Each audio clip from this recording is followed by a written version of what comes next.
Hey, welcome back, guys. Here I'm working on a Magnum 500. The transmission, here it is right here, was bad. It had a bad gear and the top was just toast. So I got another transmission to put in this. Now sometimes it ain't worth buying the gears for that unless you can find them on eBay cheap. Sometimes it's just best to go ahead and just buy the whole transmission. It's generally cheaper. Now, as you can see how this thing goes in there, that's not going to work like that. And I had to figure this out to how to get that in there. You can see it's not going to, it's too much, right? And that don't go back no more. So, what you have to do is, you have to take those bolts out. There is 3 bolts over here. You can see one that's in it. Now what you got to do is, as you put you a pry bar, so here, something similar to that, and you pry that whole system back, which will make that U-joint go back. You got to go back almost an inch and a quarter, so this will slip onto there. But when you do that, I don't know if you can see the holes. See the holes there? You got to have those holes line up with the holes you see on that one. So you'll have to turn this. Just turn this. See how it moves? So you're in line. Now, what it is like I said, it's a little balancing act. See, I got this thing all the way forward, as far forward as I can get it. And you got to loosen that up and then push that back to be able to slide it in. Once you get it slid in, you're good as gold. The rest of it, you see I got the front drive shaft already off. You just put it onto here, it'll slide enough to make it work. So that's what you got to do. I'll try to show you here, but that gives you an idea, and then you can bolt your transmission back in. Took me a little bit of head scratching to try to figure that out. I didn't want all this to drop out back here, and well, it's not. It kind of holds together even when it's loose, and then you just pry it back. Like I said, you only need an inch and a half to get that to work.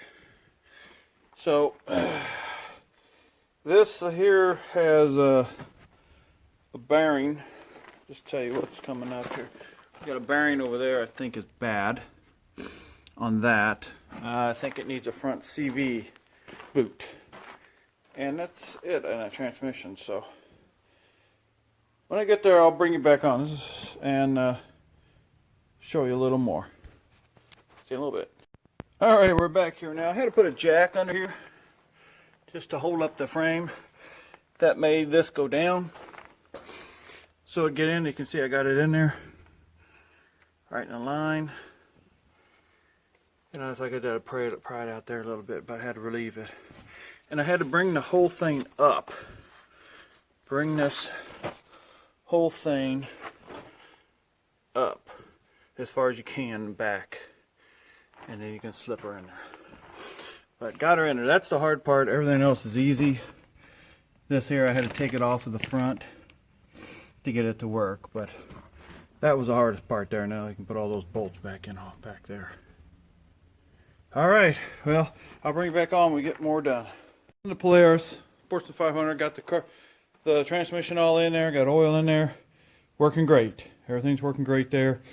Now what I'm working on is this is the kit I got. It's to replace, this is for the choke. You can see how it's broken. Well, they don't make it replaceable on this one. So what I did is I used my coping saw and I put a slice down both sides. About where it originally was put together back in the day. You can see where it was before. You cut that, and I'm going to split that apart, fix it, and then tape it back up. So I had something to hold this, but I don't. I'll bring you back on when I get it popped apart.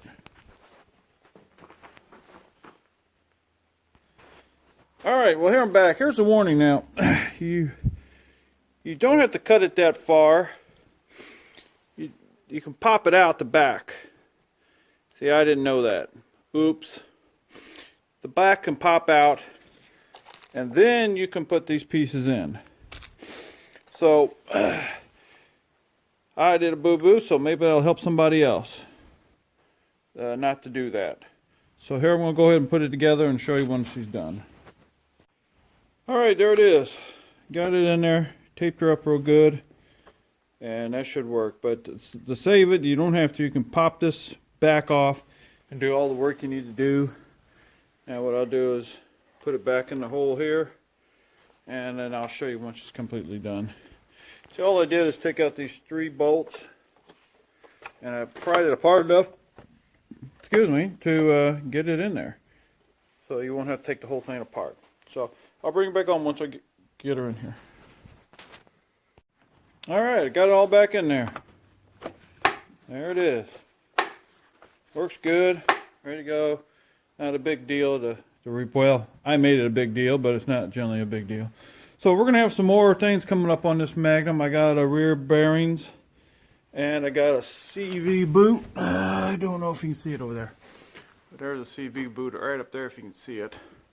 And this one I found out is the 45 anniversary Polaris Sportsman 500. This is a 45-year anniversary model. So, alright, we got more to come. Like I said, to finish this thing up. And I'll bring you out for the ride.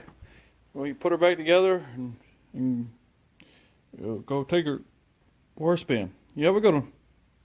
If you like it, comment, subscribe, and we'll subscribe because we'll have more coming, and hopefully I can do something that might help you. You have a good one.